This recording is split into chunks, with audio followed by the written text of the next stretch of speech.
انسانوں کی عظیم اکثریت کیسی کیسی مشکلات کے ساتھ دوچار ہوتی ہے۔ عظیم اکثریت وہ ہے کہ جو کمر توڑ دینے والی مشقت کرنے کے باوجود 2 وقت پیٹ بھر کر کھانا نہیں کھا سکتے، جن کے بچوں کو علاج کی سہولت میسر نہیں، مشقت، محنت، تکلیف، نہ صرف محنت و مشقت و مشقت کے اعتبار سے تو ہم یہ کہہ سکتے ہیں کہ انسان بھی لدو اونٹ کے مانند ہے یا کولو کے بیل کے مانند ہے، لیکن حیوان اور انسان میں اس اعتبار سے بڑا فرق ہے۔ انسان میں احساسات، رنج، غم، صدمہ، کسی جانور کا بچہ جب جوان ہو گیا اس کے بعد وہ جانے اس کی زندگی علیحدہ ہے، والدین کی علیحدہ ہے، والدین بھی پتہ نہیں کوئی ان کا جوڑا ہے کہ نہیں مستقل۔ لیکن یہاں کیا ہوتا ہے؟ یہاں جس اولاد کو پالا پوسا، جنہیں اپنے جگر کے ٹکڑا سمجھ کر اور اپنا پیٹ کاٹ کر جن کو پالا ہے، اگر وہی بیٹا جوان ہو کر سینہ تان کر بات کرتا ہے، یا جیسا کہ آپ سنتے ہیں باپ پر ہاتھ اٹھا لیا ہے، ماں کو مار دیا ہے، قتل کر دیا ہے، جو صدمہ اس وقت انسان کو ہوتا ہے کیا کسی حیوان کو ہوتا ہے؟ یہ صدمات، یہ رنج و غم، قرآن مجید میں ایک پوری سورہ مبارکہ ہے اسی پر، جس کا مرکزی مضمون یہی ہے۔ لا اقسم بهذا البلد وانت حل بهذا البلد ووالد وما ولد لقد خلقنا الانسان في كبد۔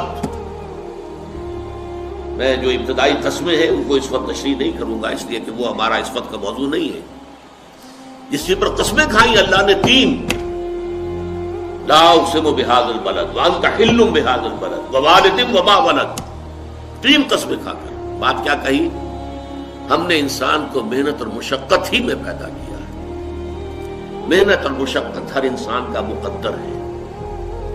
عام طور پر سمجھا یہ جاتا ہے کہ غریب لوگوں کے لیے یہ معاملہ ہے، نہیں، اصل میں محنت اور مشقت کی شکلیں مختلف ہیں۔ کوئی شخص دفتر میں بیٹھا ہوا مشقت کر رہا ہے، کسی کی ذہنی مشقت زیادہ ہے، کسی کی جسمانی مشقت زیادہ ہے۔ یہ جسمانی مشقت والا جو ہے تھک ہار کر رات کو سوتا ہے تو صبح کی خبر لائے گا، وہ پوری طرح ٹانگیں پھیلا کر سوتا ہے۔ اور یہ جو ذہنی مشقت کرنے والے ہیں، لمبی لمبی کاروں میں چلنے والے اور بڑے بڑے محلوں میں رہنے والے، ایئر کنڈیشنڈ آفیسز اور بنگلوں میں رہنے والے، ان کی راتوں کی نیند حرام ہو جاتی ہے۔ ان کو جو مسائل درپیش ہوتے ہیں، انہیں جو صدمے ہوتے ہیں، انہیں جو فرسٹریشنز ہوتی ہیں، یہ نقصان ہو گیا ہے، یہ معاملہ ہو گیا ہے، فلاں نے یہ کر دیا ہے، فلاں پرابلم پیدا ہو گیا ہے، یہ ساری چیزیں جو ہے یہ اس غریب مزدور کے لیے نہیں ہوتی۔ آپ کو معلوم ہے ہپنوٹکس کی ضرورت جو ہے انہی عمرا کو ہوتی ہے، سیڈیٹیوز کی ضرورت انہی کو ہوتی ہے، ٹرینکولائزرز انہی کو چاہیے، انہیں نرم گدیلوں کے اوپر نیند نہیں آتی۔ تو مشقت اور محنت ہر ایک کے لیے ہے۔ صدمہ، غالب نے بہت خوب کہا تھا، قید حیات و بند غم اصل میں دونوں ایک ہے۔ موت سے پہلے آدمی غم سے نجات پائے کیوں؟ یہ انسان کا مقدر ہے، یہ تو ہو کر رہنے والی شے ہے۔ غم تو رہے گا، صدمہ رہے گا۔ آپ کو شاید یاد آیا ہو، ایک بڑی عظیم ہستی گزری ہے انسانی تاریخ میں، گوتم بدھ،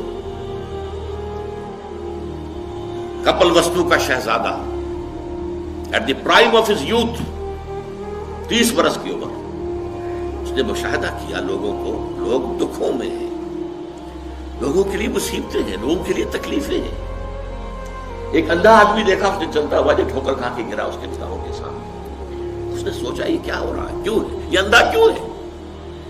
کسی کو اندھا پیدا کر دیا جاتا ہے، پیدائشی اندھا۔ کسی والدین کے سامنے اس کو بچہ جو ہے دم توڑ رہا ہے، کچھ نہیں کر سکتے، ٹک ٹک دیدم دم نہ کشیدم، جا رہا ہے تمہارے ہاتھوں میں سے، نکل رہا ہے، جا رہا ہے۔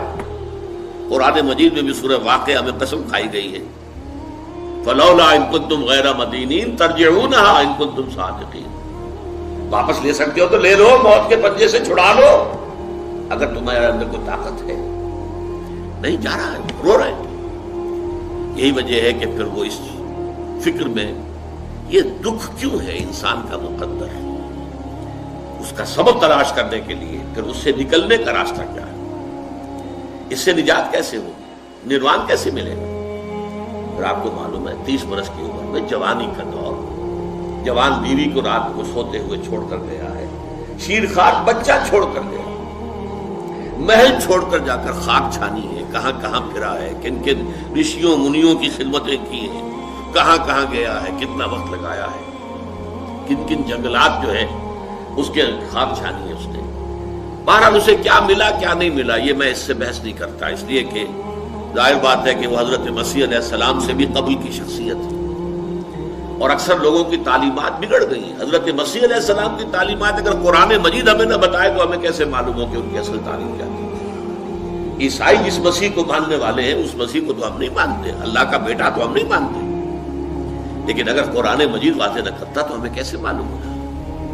اسی طرح گوتم بدھ کے بارے میں جو کچھ کہتے ہیں ان کے ماننے والے، اس کی طرف نہ جائیے، وہ کیا تھا حقیقت میں ہم نہیں جان سکتے، لیکن یہ ضرور ہے کہ اس کے فلسفے کا جو مین تھیم ہے سروم دکھم، all is pain, all is suffering, all is agony، سروم دکھم، درد ہی درد ہے، رنج ہی رنج ہے، غم ہی غم ہے، قید حیات و بند غم اصل میں دونوں ایک ہے، موت سے پہلے آدمی غم سے نجات پائے گا۔ لیکن اس اعتبار سے اگر آپ غور کریں گے تو چلیے انسان حیوانات کی صف میں آ گیا بس، لیکن نہیں، انسان کی ہیومن ٹریجڈی کا نقطۂ عروج بالکل ایک اور ہے۔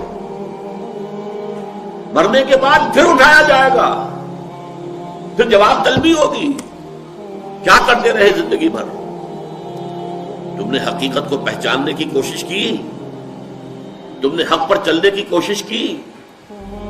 یا تم نے ظلم کیے، زیادتیاں کی، ناانصافیاں کی؟ آؤ حساب دو۔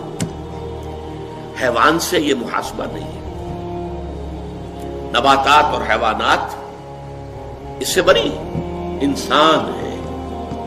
اس پر بھی ایک سورت ہے قرآن مجید کی، سورۃ الانشقاق، یا ایھا الانسان انک کادح الی ربک قدحا فملاقیہ، اے انسان تیرا معاملہ یہ ہے تو مشقت پر مشقت جھیل کر، تکلیفیں پر تکلیفیں برداشت کر کے پھر ایک دن اپنے پروردگار کے حضور میں حاضر ہوگا جواب دہی کے لیے۔ ثم لتحسبن بما تعملون، حضور کی ایک خطبے میں جو الفاظ آتے ہیں، واللہ لتموتن کما تنامون، خدا کی قسم تم سب مرو گے جیسے کہ ہر روز شام کو سو جاتے ہو، رات کو سو جاتے ہو، یہ نیند بھی موت کی بہن ہے۔ ثم لتبعثن کما تستيقظون، لیکن پھر جیسے روزانہ صبح بیدار ہوتے ہو ایسے ہی ایک صبح قیامت آئے گی کہ سب اٹھا لیے جاؤ گے۔ ثم لتحسبن بما تعملون، پھر تمہارا محاسبہ ہوگا، that grand accountability، وہ مسئولیت عظیم، پوری زندگی کا حساب، چھوٹی سی چھوٹی باتیں۔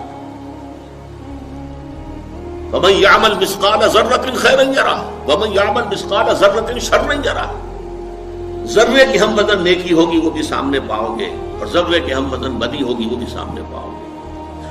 انسان چیخ اٹھے گا، مَا لِهَٰذَا الْكِتَابِ، یہ اعمال نامہ کیسا ہے، لَا يُغَادِرُ صَغِيرَةً وَلَا كَبِيرَةً إِلَّا أَحْصَاهَا، اس نے تو نہ چھوٹی چیزیں چھوڑی ہیں نہ بڑی چیزیں چھوڑی ہیں، تمام کا احاطہ کر لیا ہے، وہ محاسبہ ہوگا۔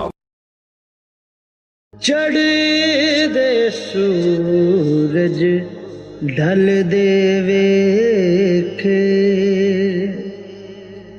بجھے دیوے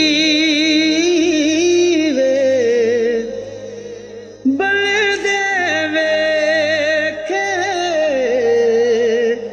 چڑھ دے سورج ڈھل دے ویکھے،